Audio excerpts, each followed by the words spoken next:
Just too late. I took a photograph of that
This is the red wolf.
I'm delighted to be here introducing my friend Liz Truss today.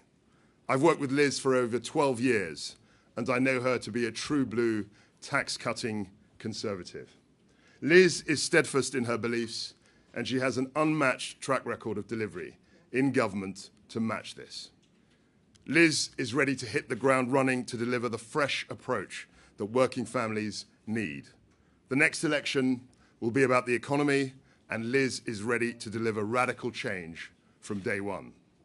With an appalling, savage war in Ukraine raging, now is the time for a Prime Minister who can hit the ground running from day one to ensure that Vladimir Putin is defeated. Through her work as International Trade Secretary and Foreign Secretary, Liz Truss has done more than anybody in government to deliver on the promise of Brexit. And I know that she will deliver even more as our Prime Minister. She's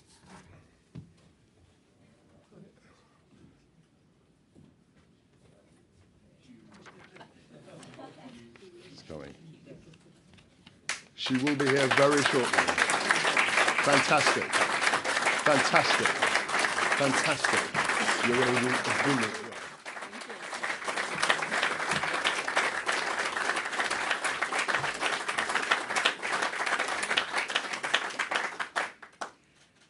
Friends, we are at a critical moment for our country. We face huge challenges in the aftermath of COVID and Putin's appalling war in Ukraine. Now is the time to be bold. We cannot have business as usual economic management, which has led to low growth for decades. We need to deliver on Brexit and the opportunities it offers. And we need to win the fight for freedom at home and around the world. Yeah. That is why I am putting myself forward for leadership of the Conservative and Unionist Party and our great country. I will campaign as a Conservative and I will govern as a Conservative. I can lead, I can make tough decisions, and I can get things done. I am ready to be Prime Minister from day one. I got to where I am today through hard work and aspiration. I didn't come from a traditional Conservative background. I grew up in Paisley and I went to comprehensive school in Leeds. Many of the children I were at school with were let down by low expectations, poor educational standards, and a lack of opportunity. Too much talent went to waste. I didn't believe, and I don't believe, that it has to be that way. And that's why I went into politics. I care deeply about our country. I want us to be an aspiration nation where people from all backgrounds and all parts of the United Kingdom have the opportunity to have a great education, be able to start their own businesses and realise their dreams. Everyone should have the same opportunity, regardless of their background or where they live. And that is what levelling up is, in a conservative way. I have a plan to make Britain a high-growth economy over the next 10 years, through bold supply-side reform. We will cut taxes, helping businesses invest in their future. We'll tackle the cost of energy, and we'll control government spending. We will create new low-tax, low-regulation zones to attract investment in communities up and down our country, creating new hubs for innovation and enterprise. We can revitalise local areas in the same way as we regenerated the London Docklands. Families are a vital part of our lives and a crucial building block for a stable society. They don't just look after themselves, but they're part of communities, charities, and even businesses. We will review the taxation of families to ensure that people aren't penalised for taking time out to care for children or elderly relatives. We'll turbocharge the rural economy by focusing on farmers growing food and cutting the pointless regulation that gets in their way. We need to be honest with the public. This will be tough. It will take time, but I am determined to deliver.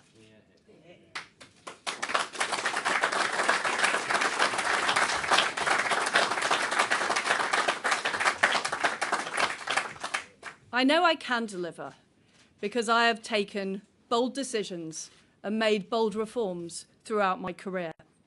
After working in the energy and telecoms industry, I set up the Free Enterprise Group in Parliament. I made the case with like-minded colleagues for an open, competitive, dynamic economy. In government, I've consistently delivered and I've taken tough decisions. I stood up to Vladimir Putin by targeting Russia with the toughest sanctions his regime has ever seen. And I would continue to lead the free world in opposing Putin and making sure that Ukraine prevails. I don't give in to Whitehall. I don't give in to vested interests. And I don't give in to the naysayers. I've proved time and time again that I can deliver even when it's difficult. As Trade Secretary, I struck dozens of trade deals with major partners such as Australia and Japan, when people told me that it simply wouldn't be possible. In the face of EU intransigence, I developed the Northern Ireland Protocol Bill. It breaks the deadlock in a legal way, upholding the Belfast Good Friday Agreement and preventing the tearing apart of our precious union. As Chief Secretary to the Treasury, I had a firm grip on our nation's finances. I am prepared to do whatever it takes to get the job done. That, my friends, is why I am trusted to deliver. We have to level with the British public that our economy will not get back on track overnight. Times are going to be tough, but I know that I can get us on an upward trajectory by 2024. We can get there by delivering our promises, ensuring spades are in the ground, people are in jobs, and money is being generated in local areas right across our country. I can know it can be delivered by working relentlessly together as a team and focusing on delivery, delivery, and delivery. That's how we can turn things around, and that's how the Conservatives can win the next election. We don't have a moment to lose, and I will work with colleagues from right across the party to lead a strong and united team. Let me be clear. Labour is beatable. The Liberals are beatable. There isn't a great groundswell of support in the country for Sir Keir Starmer or Sir Ed Davey. What the British people are crying out for is a modern and united Conservative Party, ready with the courage of its convictions to deliver on the promises that we have made. So, my friends, you can trust me to get the economy going, to get money back in people's pockets, and to help squeeze families. Together, we will level up the country in a Conservative way, making it an aspiration nation. Together, we will continue to defy the voices of decline and stand tall on the world stage. So let's get on and deliver for our great country like never before. Thank you.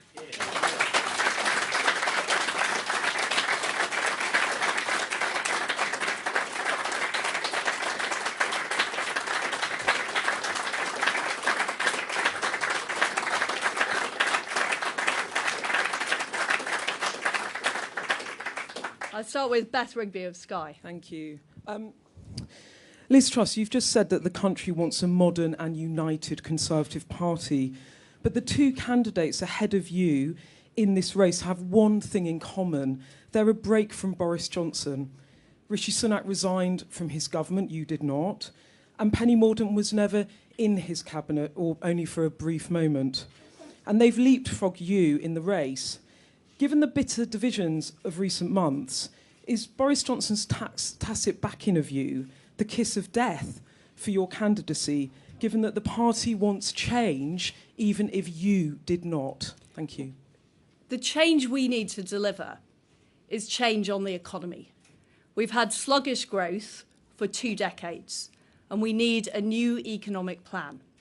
And I'm somebody who can work with a team from right across the Conservative Party to deliver on transforming our economy, cutting taxes for ordinary people across the country, getting investment into all areas from the north to the south, Scotland, Northern Ireland and Wales, helping us deliver the next general election, but most importantly, helping us deliver a brighter future for Britain. Could I just ask, why didn't you resign from Boris Johnson's cabinet when so many colleagues did? I'm a loyal person. I'm loyal to Boris Johnson.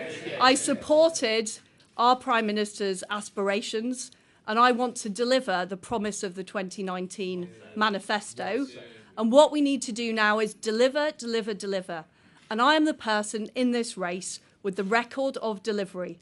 I've taken the tough decisions at the Foreign Office, at the Trade Department. I've got a fantastic team of people in my campaign team, and more broadly, across the party. And I want to go in from day one in Downing Street and make sure we deliver on the promises we set out in 2019.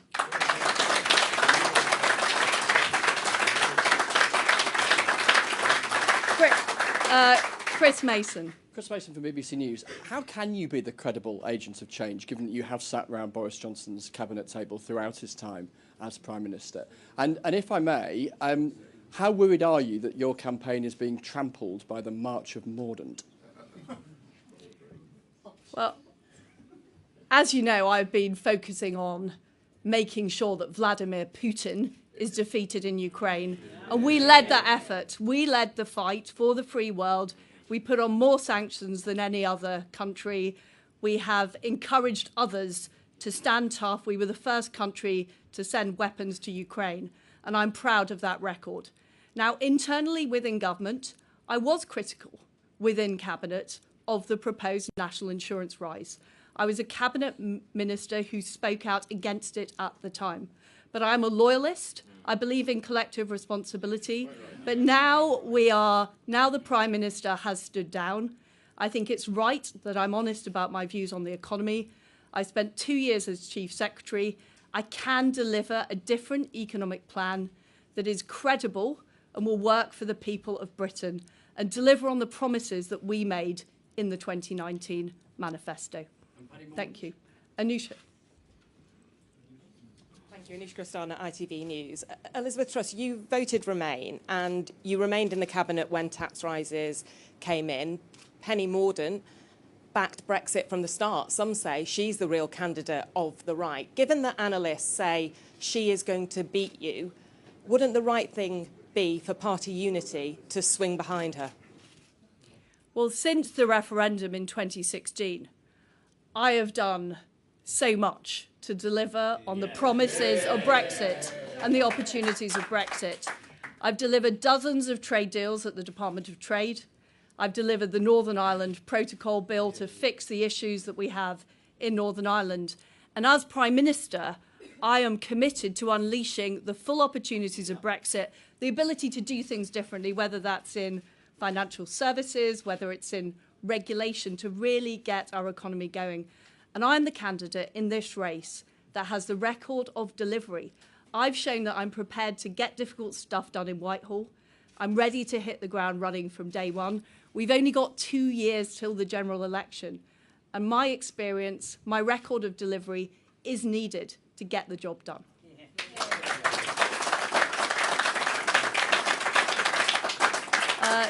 Jack Elsom. Thank you, Foreign Secretary. You said just now you wanted to be honest about your plan for the economy. The government in which you serve currently has a tax plan to cut the basic rate of income tax by 1p by 2024. That's not enough, is it? And what would you like to see income tax cut to? Well, on day one, we would start by having a new budget and a new spending review. It's vitally important that we reverse the national insurance rises, that we don't increase corporation tax because we need to get investment into all parts of our country. I also want to put in place low tax zones, particularly in areas like the north of England, to help attract enterprise. I think that's vitally important.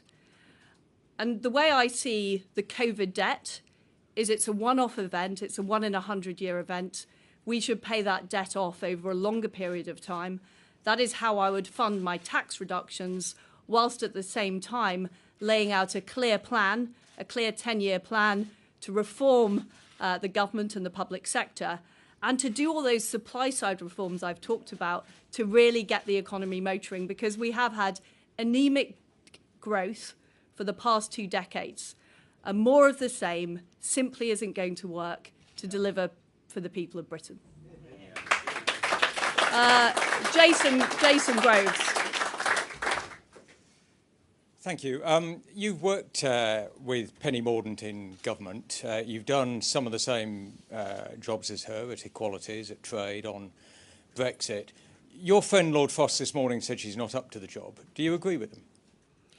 Well, actually, I haven't worked in the same department as Penny Mordaunt, and I certainly won't be making any disparaging comments about any of my fellow candidates. I think, in fact, the Conservative race shows what a broad range of talent we have in the Conservative Party. And we didn't get there through identity politics. We didn't get there through quotas. We got there because we are a meritocratic party that believes in the future of Britain. Ben Riley-Smith. Thank you. 2 quick policy questions. Defence spending. What percentage of GDP would you want to see spent on defence? And would you keep Boris Johnson's Rwanda deportation policy? I want to see, by the end of the decade, defence spending going up to 3% of GDP. I think it's vitally important, with increased insecurity in Europe and across the world, that we are putting our money where our mouth is. The fact is, the free world didn't spend enough on defence, and we saw the results in terms of the appalling Russian aggression in Ukraine. If we don't make sure that Russia is defeated in Ukraine, we could see even worse taking place across Europe. So it is vitally important that we reform government so we can afford to spend more on defence. And part of that is helping more people get into work, reforming our welfare system to make sure that we are encouraging that, having proper incentives for people to go into work. This is why the national insurance rise is so wrong, because we need to make sure that people are encouraged to take up those opportunities. I completely agree with the Rwanda policy. I've worked very closely with Priti Patel on it, and we need to have further reforms in the United Kingdom to make sure that we can really stop illegal immigration. Steve Swinford. Foreign Secretary, you talk about running a positive campaign and not criticising your rivals, but many of the people sitting in front of you in your own team have been publicly very critical of your rivals. They've said that Rishi Sunak has been plotting to undermine the Prime Minister for 6 months. They've publicly accused Rishi Sunak of orchestrating a dirty tricks campaign through Gavin Williamson. This morning, people around your team are saying that Penny Mordaunt would need stabilisers if she became Prime Minister. Do you endorse these very personal attacks on your rivals, or would you like the people in front of you not to carry them out anymore? As you've heard today, Steve, I'm putting forward a positive agenda. I want to transform our country. I think the most pressing issue is the economy. We need to hit the ground running from day one. I'm the Prime Minister that can do that. And I want to have a team from across the Conservative Party getting all of our talents on the pitch to be able to do that. Thank you. Thank you, everybody, for the questions. Very good to see you.